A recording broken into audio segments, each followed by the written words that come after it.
Greetings. Well, it is Christmas and it's all about Trinities, so third video today. This, if you like, is the Tartarian special. The subject is about music, so first off, another one of these spiritual downloads. I think it was about 1980 or 1981. The group with the very short lead singer called Toyah, the group called Toyah. Probably their most well-known song is called It's a Mystery. It's, I think, fairly often quoted about history is his story and mystery is my story. So it just sort of came back to me, the lyrics of that song. Somewhere in the distance, hidden from my view, suspended in the atmosphere, waiting to come through. What is it actually talking about? What is this mystery? Well, this ties in perfectly. The mystery, think about the mystery schools. The mystery is my story. It is referring to your pineal gland yet again. It's that moment when you realise that you are the creator, basically.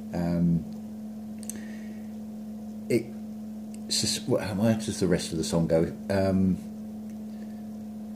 Sometimes it's so very near, sometimes it's very far, and it talks about suspended in the atmosphere. Well, the external world is when it's at most fear, all the horrors that are presented to you that you're supposed to react to in this system, for example.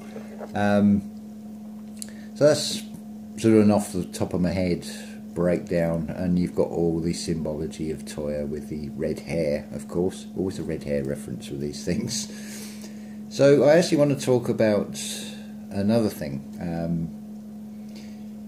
Again, I can bring Neville Goddard into this when he gives the interpretation that we'll go with this historical aspect of this story, the letters of Paul. Well, if you've got a collection of letters, it could be very easy to lose one of the letters and you've lost part of that story.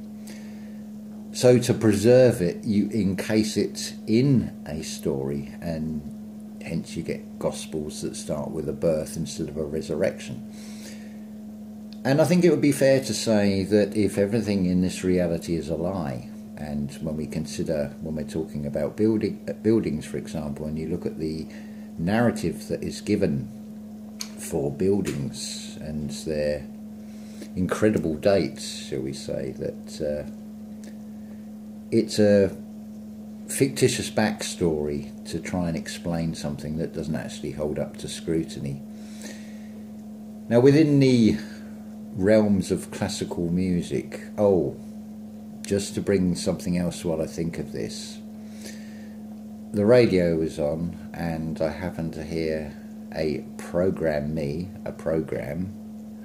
broadcast on BBC Radio 3 with a last night of the proms from this year, and I think all 6 people in the audience clapped at the end.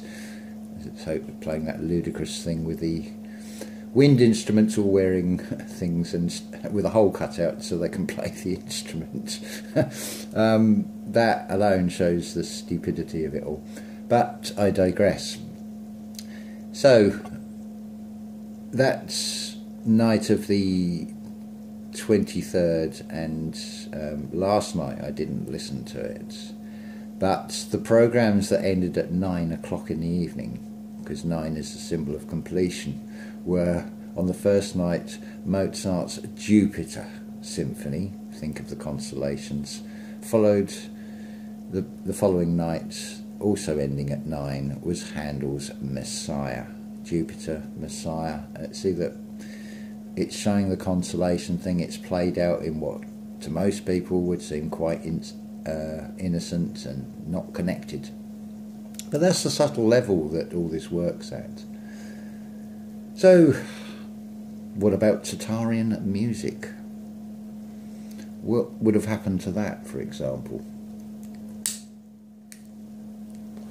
Well, that again follows the same script. Within classical music, there is a narrative that is particularly strong with the what is called the great composers of the 19th century, and that are much associated with the inspired by literary works, by poetry and things, the New Romantics, and a large chunk of their material.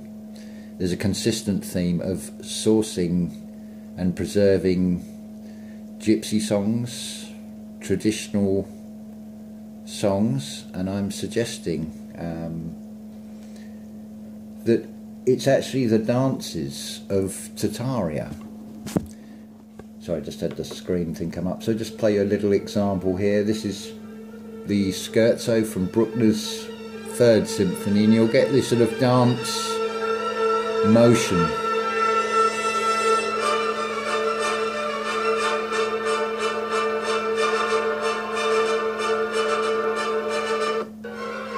And just moving on a little bit further, because there's a contrasting section in this.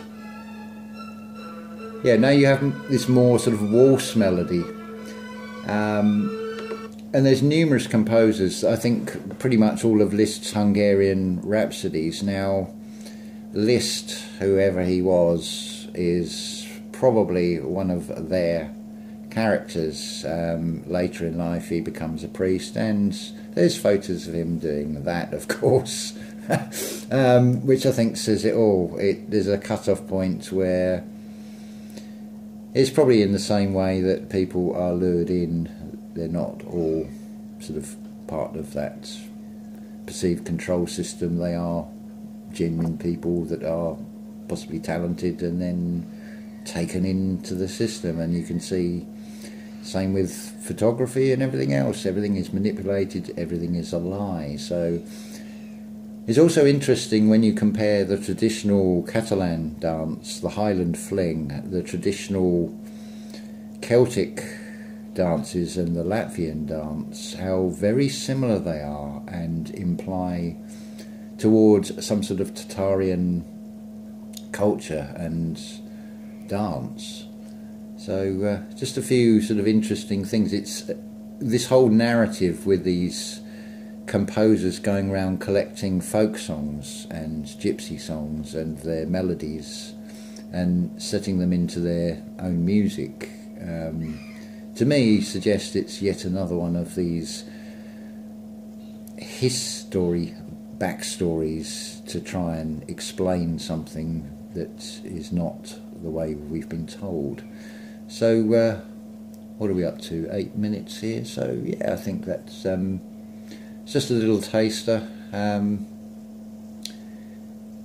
But it's interesting, whatever, and again I think this shows, because of my previous interests in my sort of former self was in classical music, and I used to explore some quite obscure pieces of music, and even that I've been able to bring into this spiritual journey. And I think you'll find you'll have that in your life, your experiences, you'll be able to draw on them. That is what wisdom is. It's knowledge and experience together, which helps you on your spiritual journey. All the things that have happened behind, leave them behind, but they were there to guide you to this point that you're at now. So, and I'm going to remind you again, I mean, this is a spiritual war. Now, what this really means is you have a war going on with what is presented to you in the external, which is, again, like I've said, is going to be like the David and Goliath. It is going to seem like a huge monster that you're facing. You have to find that inner strength and find that internal world in your mind.